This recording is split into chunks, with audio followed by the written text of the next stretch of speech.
Lexus entered the Indian market with 3 products, a sedan and 2 SUVs, and this is their 4th, the NX 300H.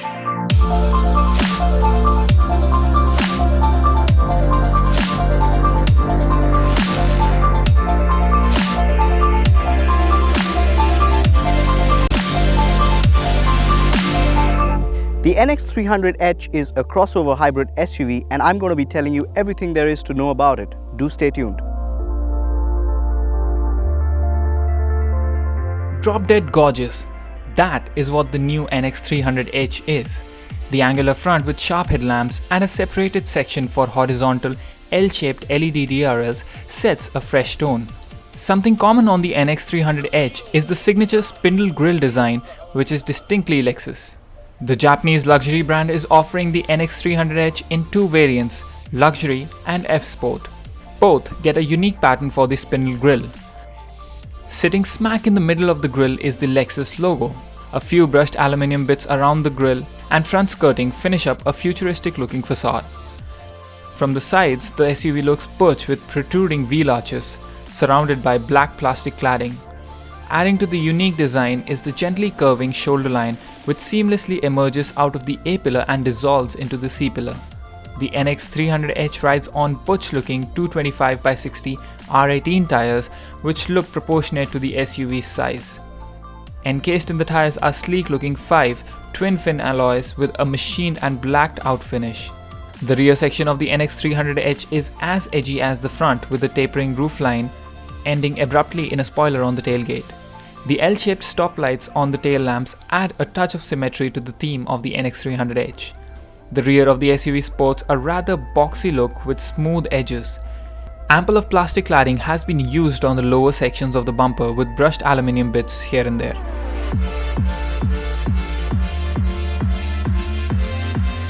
So I'm sitting inside the cabin of the Lexus NX 300H, and the interiors are as stylish as the exteriors. In fact, it's a very futuristic cabin. I wouldn't really call it contemporary. I'd say it's ahead of its time. A lot of good quality premium materials have been used around this cabin. It gives a very plush feeling inside. Plenty of storage spaces as well, cubby holes and storage spaces. Now I'm really well ensconced in these seats, and I have a great amount of lumbar support, and that can be adjusted, and I have a great amount of shoulder support, back support, under thigh support as well. So these seats are pretty comfortable. In fact, the steering wheel as well feels really sporty and firm to hold. You have the electronic adjustment. It's for rake and for reach, so that improves the comfort and convenience of the driver inside the cabin. You also get plenty of features such as cruise control, and you have power adjusted ORVMs. Now I really have to point out this massive sunroof up top.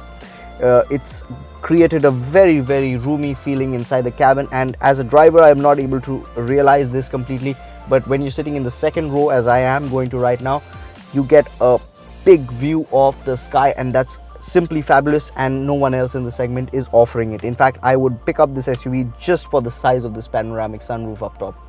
You also have plenty of other features such as automatic climate control, dual zone climate control, driving modes Eco and Sport.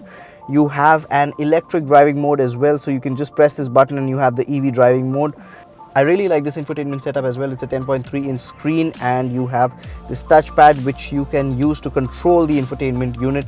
In fact, you also get 14 Mark & Levinson speakers in here, and the sound system is simply fabulous. The Mark & Levinson sound system retails in the US for approximately 100,000 USD, and it is available in this vehicle. Let's go and check out how it is in the second row as well.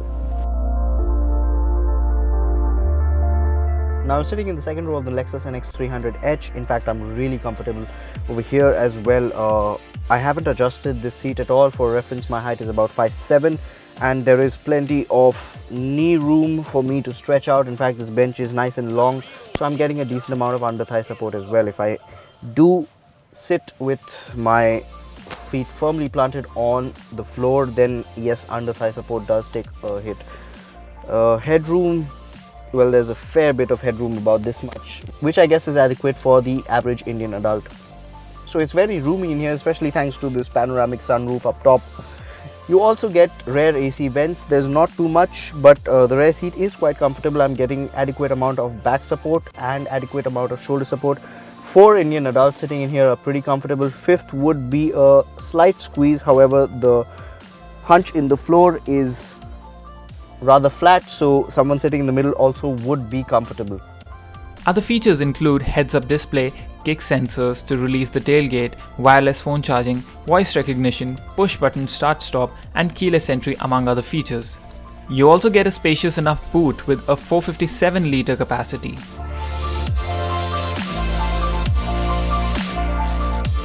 So I'm driving around in the new Lexus NX 300H. This is a hybrid crossover SUV from the stables of Lexus. Has not been launched in India yet, but should be hitting the market pretty soon.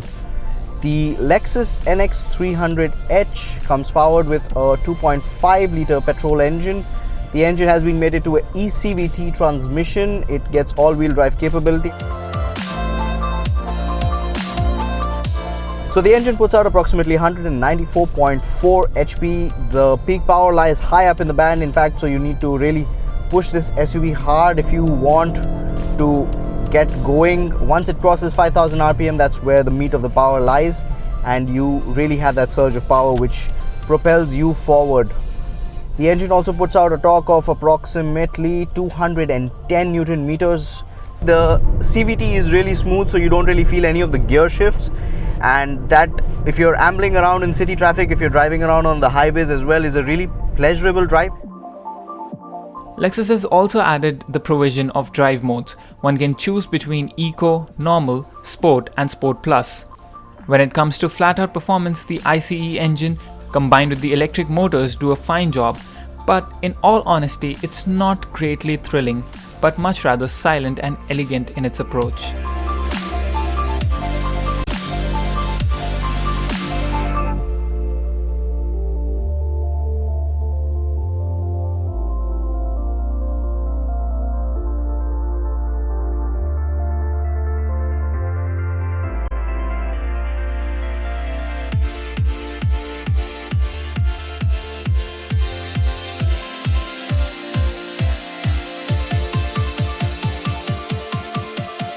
The steering of the NX 300H as well is on the lighter side. It's really pleasurable to drive. It's really fun to drive. It's got that sporty feel.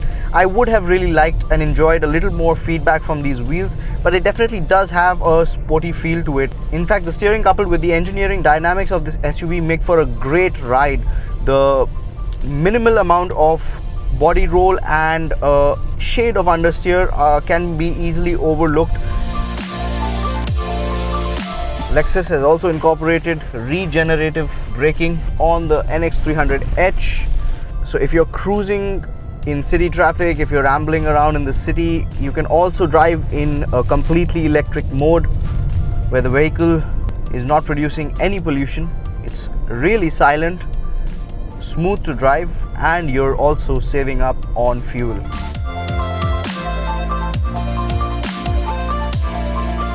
The suspension is slightly on the softer side. In fact, it gobbles up most undulations and bumps pretty easily, and you are quite comfortable inside the cabin. I am driving over broken roads right now and I'm not really getting tossed around too much, so that makes me a really happy customer.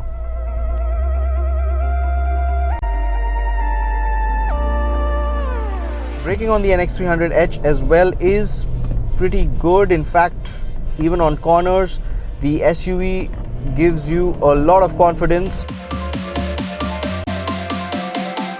So in terms of dimensions and size, the NX 300H goes up against probably the BMW X3, the Audi Q5 and the Mercedes GLC. However, the price bracket it sits in is a little bit higher. In fact, I drove the Jaguar F-Pace a while back, and that's one of the main contenders alongside the NX 300H. The amount of technology that has been incorporated and the dynamics of this SUV make it a worthy buy. In fact, you can head to a showroom once it's launched and definitely give it a drive if you are planning on picking up an SUV in this segment.